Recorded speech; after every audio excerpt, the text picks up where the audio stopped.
Doutor Irlan Melo, como é que tá? Tudo bem? Bom dia, doutor Irlan. Seja bem-vindo mais uma vez. Isso aí. Hoje nós queremos falar sobre aposentadoria por invalidez. Temos várias perguntas que a nossa produção compilou e traz pra gente. A gente mostra a primeira na tela, por favor. O que é aposentadoria por invalidez? Doutor Irlan. Bom, pastor, é um tema muito importante que a gente possa discutir aqui, porque tem pessoas que passam por essa circunstância e elas muitas vezes ficam em dúvida sobre o que fazer ou deixar de fazer. A invalidez é toda situação que incapacita o trabalhador total ou parcialmente para o seu labor diário. A partir do momento em que há essa circunstância, ele pode requerer o auxílio-doença, e, posteriormente, esse auxílio-doença pode ser transformado na aposentadoria por invalidez. Certo. Okay. A gente tem até mais uma outra pergunta que vai nos orientar aí. Quando pode ser requerida essa aposentadoria por invalidez? Então, todas as vezes que o trabalhador ele não tiver condições de trabalhar normalmente e precisar de ser reabilitado, lembrando que essa incapacidade ela pode ser total ou parcial, em todas essas circunstâncias ele pode requerer a aposentadoria por invalidez ou o auxílio-doença junto ao órgão previdenciário, no caso o INSS. Tem um prazo para isso, doutor Irlan? Então, a partir do momento que se detecta a incapacidade, ele pode ingressar com o pedido de aposentadoria por invalidez. Porém, se ele começar a receber o auxílio-doença, o prazo para se solicitar aposentadoria por invalidez é o 16º dia após o recebimento do auxílio-doença. Eu penso que a próxima pergunta também vai encaixar com essa resposta que você acabou de dar. Vamos conferir a próxima pergunta, por favor. Essa aposentadoria por invalidez, ela sempre será precedida do auxílio-doença? Então, é uma boa pergunta. Não necessariamente. Por quê? Porque, em regra, o segurado está recebendo o auxílio-doença e, a partir do momento que se constata, através de uma perícia, que essa incapacidade ela é permanente, pode-se converter o auxílio-doença na aposentadoria por invalidez. Porém, existem casos onde, imediatamente após um acidente ou determinadas doenças, que você já começa com a aposentadoria por invalidez sem ter a precedência do auxílio-doença. Pois é, mas que casos são esses? Poderia listar alguns? Por exemplo, vamos listar alguns.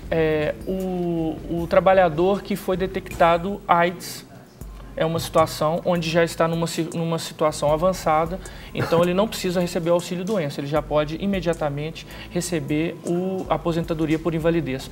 Um acidente de trabalho, onde ele ficou incapacitado imediatamente, vamos imaginar, ele teve perda total ou parcial dos membros superiores ou dos membros inferiores. Nesse caso também não há necessidade do auxílio-doença, já se parte imediatamente para a aposentadoria por invalidez. E qual que é o percentual desse valor aí, por exemplo? Então, o percentual para recebimento da aposentadoria por invalidez é equivalente a 100% do salário-benefício. Ou seja, se ele contribui para receber o valor equivalente a 2 salários mínimos, a aposentadoria por invalidez será de 2 salários mínimos. Ok, vamos para a próxima pergunta então, produção, por favor. O aposentado por invalidez, ele pode voltar ao trabalho, doutor Irlan? Pois é, então, veja bem, o aposentado por invalidez, ele está aposentado porque ele está incapacitado para o trabalho. Se ele regressar ao trabalho, imediatamente vai cessar o benefício. Se ele fizer isso sem o conhecimento do INSS, ele pode, inclusive, ser enquadrado num crime e também ser obrigado a devolver os valores que ele recebeu indevidamente. Que crime é esse? Ele está recebendo indevidamente um benefício. Sim. Ou seja, ele está tendo uma apropriação indébita de um valor que ele não tem. Não é? Ele tá se portando de uma maneira equivocada. Por quê? Porque se ele tem condições de trabalhar, ele jamais pode receber uma aposentadoria por invalidez. Outra coisa interessante também, eu já vi casos de pessoas que recebiam aposentadoria por invalidez e continuavam a contribuir porque era autônomo, fazia outra coisa. E depois ingressaram na justiça com um procedimento chamado desaposentação para tentar aumentar o benefício. Na verdade, ele não conseguiu nem aumentar o benefício e, ao contrário, ele perdeu a aposentadoria por invalidez, porque ele não poderia estar trabalhando. Na verdade, isso aí acaba sendo um crime contra o próprio erário público, com certeza, né? Com certeza. Porque certeza. você está lesando... Está lesando toda a coletividade, né? Porque, na verdade, é um benefício para as pessoas que necessitam dele. Né? Então, se você não necessita, você não pode estar usufruindo. Então, nem serviços informais, doutor Irlan? Pois é. Serviços informais sem contribuição para o INSS não tem como haver fiscalização. Parte-se do pressuposto que um aposentado por invalidez, ele não tem condições de efetuar qualquer trabalho. Certo. Não é? Ele está incapacitado. Tá, mas você pega, quantas vezes a gente vê no sinal, por exemplo, pessoas de cadeira de roda vendendo bala? Não é? Okay. A pessoa precisa de ter um complemento, porque o salário hoje não é um salário adequado para que a pessoa sobreviva, né? Ou viva, ela quase sobrevive.